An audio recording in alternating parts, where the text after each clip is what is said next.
మనం వద్దన్న కొన్ని రకాలు పోవు. మన జీన్స్‌లో వస్తాయి. ఒక కళాకారుడి బిడ్డ అవునన్నా, కాదన్నా అతనిలో కొంత ఉంటది. తండ్రంత నైపుణ్యము, తల్లంత నైపుణ్యం ఉండొచ్చు కానీ, ఉండకపోవచ్చు కానీ, వీళ్ళ దగ్గర నైపుణ్యం ఉంటది. అది మెరుగుపరిస్తే ఇంకా బావుంటది. జీన్స్ అంటాం దీన్నే. ఇప్పుడు ఒక వ్యాపారస్తుడి బిడ్డకి వ్యాపారం త్వరగా అబ్బుతది. ఒక పోలీసు ఉద్యోగి బిడ్డకి పోలీసు ఉద్యోగం బాగా అబ్బుతది. అది జీన్స్. అది సైంటిఫిక్కే. అదేమి దాన్నేమంటారు మాయలు, మర్మాలు కాదు. అట్లాగే రైతు బిడ్డలు రైతులకి సంబంధించినటువంటి ఆ లక్షణాలు బాగానే ఉంటాయి. ఇప్పుడు ఇక్కడి నుంచి రైతులు తమ బిడ్డల్ని ఆస్తులే అమ్మారా, లేకపోతే అప్పులే చేశారా, చదివించి ఉద్యోగాలకి విదేశాలకి పోయేందుకు సహకరించారు. వాళ్ళు అక్కడికి వెళ్ళిపోయారు. అక్కడికి వెళ్ళాక ఉద్యోగాలు ఏళ్ల తరబడి చేసేశారు. వెల్ సెటిల్, డబ్బులు చేతి నిండా ఉన్నాయి. ఇక్కడ భూములు ఇదివరకు కొనేసుకుని ఉంటారు హైదరాబాద్లోనో, చెన్నైలోనో, లేకపోతే మన ఆంధ్రాలోని ప్రాంతాల్లోనూ. ఇంకా డబ్బులు ఉన్నాయి.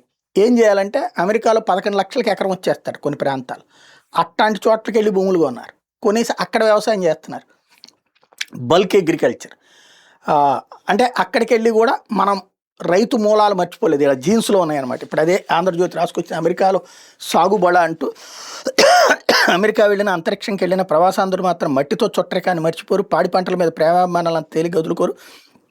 ఏళ్ల క్రితం అగ్రరాజ్యానికి వలసిపోయిన వాళ్ళు ఇప్పుడు అక్కడ వ్యవసాయానికి కొత్త పంతులు దొక్కిస్తున్నారు. ఆధునిక సాంకేతికతను అందిపుచ్చుకుని రకరకాల పండ్లు, కూరగాయలు పండిస్తూ ఔరా అనిపిస్తున్నారు. మరో పాడి రంగంలో కూడా ముద్రేస్తున్నారు. ఐటీ, వైద్యం, వ్యాపార రంగాలు స్థిరపడిన తర్వాత దీర్ఘకాలిక ఆర్థిక భద్రత కోసం వ్యవసాయ భూములు కొనుగోలు చేస్తున్నారు. గత కొంతకాలంగా అమెరికా వ్యవసాయ రంగంలో తెలుగు ప్రవాసుల పెట్టుబడులు ఇబ్బడి ముబ్బడిగా పెరుగుతున్నాయన్నటువంటి వార్తని హైలైట్ చేసింది.